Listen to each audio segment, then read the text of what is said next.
ये लोग हमें डराते रहेंगे।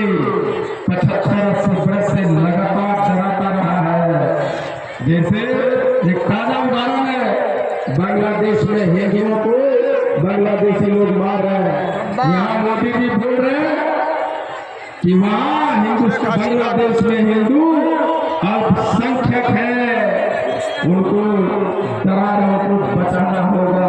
हम तो कह रहे हैं अल्पसंख्यक के हिंदू खतरे में, और हिंदुस्तान में हिंदू बहुसंख्यक है। फिर मोदी जी कहते हैं हिंदुस्तान में हिंदू खतरे है।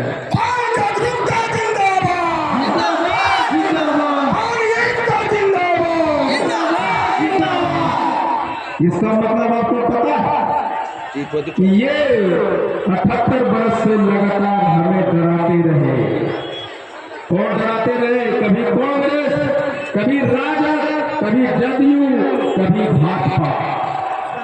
सुप्रीम कोर्ट से रास्ते बंद हुए, राजनीतिक पार्टियों से बंद हुए, तो मेरे पास कोई चारा नहीं था। हमने कहा कि तुम्हारे बच्चों के सारे रास्ते बंद कर दिए गए हैं। तुम करोड़पति हो तो तुम्हारी हैसियत क्या है हमको बताओ। मैंने आईने में खड़े होकर पूछा कि तुम करोड़पति है, तुम्हारे बंगले है, तुम्हारे गाड़ी है, हवाई जहाज में सफर करते हो, अपनी हैसियत, अपनी राजनीतिक हैसियत बताओ कि 80 लाख काम समाज में 78 वर्ष में एक भी एमएलए नहीं हुआ। आईपी गुप्ता अपनी हैसियत बताओ।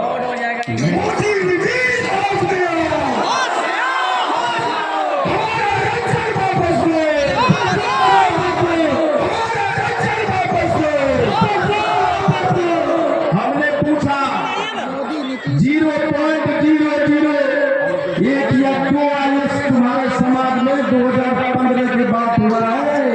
आईपी गुप्ता तुम अपनी हैसियत बताओ। हमने कहा, हमने पूछा भाई टूट जाएगा यार। हमने कहा आईपी गुप्ता हैसियत बताओ।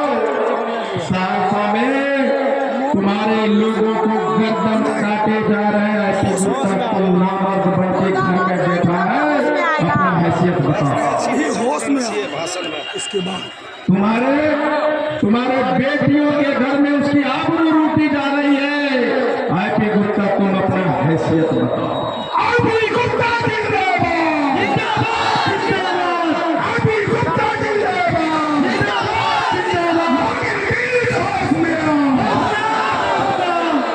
तुमने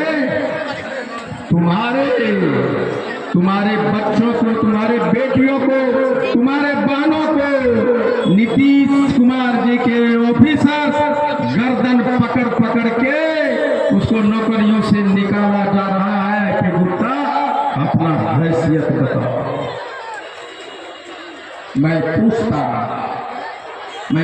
रहा, तब मैंने कहा कि आईपी गुप्ता तुमने लड़ा नहीं, इसलिए तुम्हारी हैसियत नहीं है। तुम्हें लड़ना होगा, और लड़ने का तरीका क्या होगा। तो हमने कहा भागो रथ हम पान है, और हम आंदोलन करने के लिए निकले और कहा चलो निकालो रथ और कहो यहाँ को रथ हम पान है।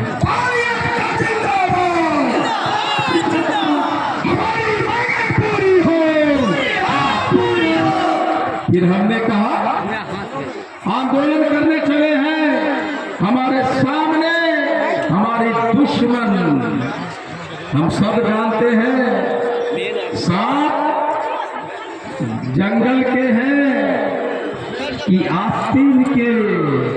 आईपी गुप्ता सबको पहचान रहा है। हम जब निकले चले, आंदोलन करने चले, तो मेरे पास क्या था। हमने कहा कि हम 80 लाख हैं, 80 लाख। हम बिहार में 80 लाख और पूरे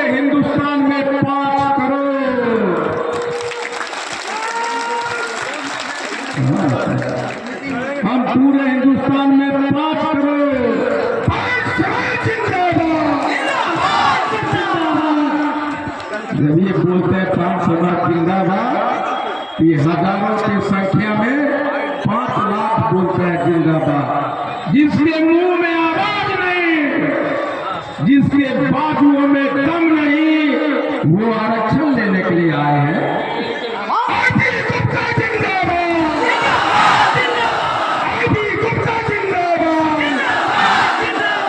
अगर आरक्षण लेना है तो कमर कसो, हाथ में तलवार लो, गर्दन ऊंचा करो और कहो कि आओ मैदान जंग में।